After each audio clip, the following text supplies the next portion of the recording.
This is the afternoon edition of the Weather Xtreme video. This is for Monday, the 5th of April. James Spann here. Hey, feels like summertime out there today, and tomorrow should be very similar with temperatures near record levels for this time of the year. Let's look out the window with the Skycam network, and needless to say, we have a bright sunny sky. That is the image coming from Tuscaloosa. The view from the top of the Tuscaloosa County Courthouse. Looking back off to the north, down below, that's the Hugh Thomas Bridge. Boy, it's a big old boat down there, isn't it? That's the battleship USS Alabama, as seen from our Skycam there at the northern end of Mobile Bay. And again, not a cloud in the sky.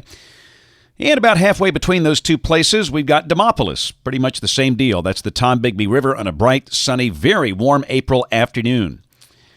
Well, the westerlies are way up to the north. We've got strong ridging. Look at the 588 contour sitting across the Gulf Coast, and you bet it's warm. Temperatures are peaking over the southeast United States, a little east of here. Readings are flirting with 90 over parts of the Carolinas. And even around here, look at Birmingham, 86. Alexander City at 88 degrees.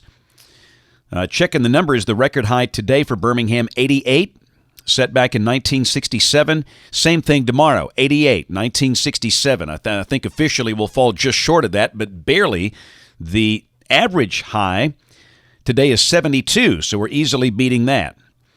There's our watch warning map. Got a variety of wind advisories and winter storm issues for the mountains out west. And up north, a severe thunderstorm watch until 9 o'clock tonight, local time, for parts of Iowa and extreme northern Missouri, whereas melty forms are firing north of a surface boundary up there.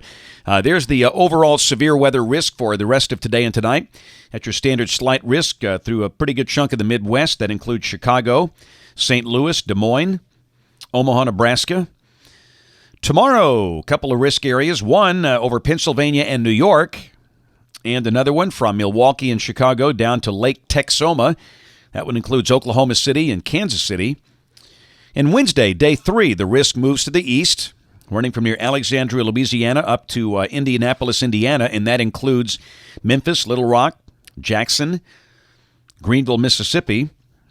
And there is no formal risk beyond that into Thursday, but we'll watch things as we often do this time of the year. We'll check the QPF chart. This is the overall rain for the next 5 days, valid through Saturday morning at 7 o'clock, and the amounts are about 1/2 inch, and that sounds about right, and that would be during the day Thursday. Let's take a look at the modeling. This is the 12Z GFS, valid at 1 o'clock tomorrow at 500 millibars. Ridging still going on here across the southeast, very strong. Big trough out west, so sunny and warm, mid-80s, maybe upper 80s in spots, especially on the eastern side of the state, closer to the ridge.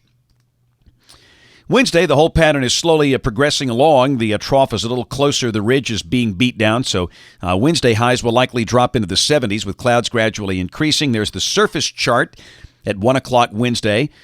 Got the cold front running from near Detroit down to Little Rock and San Antonio, and a band of showers ahead of that. And Thursday, trough comes on through.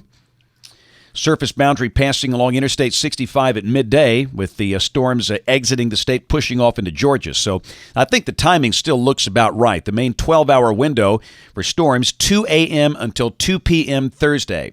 And the fact that they're coming through during the morning will not allow for much destabilization. There's a look at the surface-based Cape on Thursdays at 1 o'clock in the afternoon, and basically nothing significant here.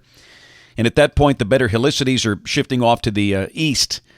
So, again, severe weather not looking especially likely Thursday morning. And it will be noticeably cooler. Highs drop back in the 60s. The GFS is printing a high of 65 on Thursday. And then Friday, the surface high builds in. And we're going to have to watch for some scattered frost Friday morning. Will it be a damaging frost or a freeze? No.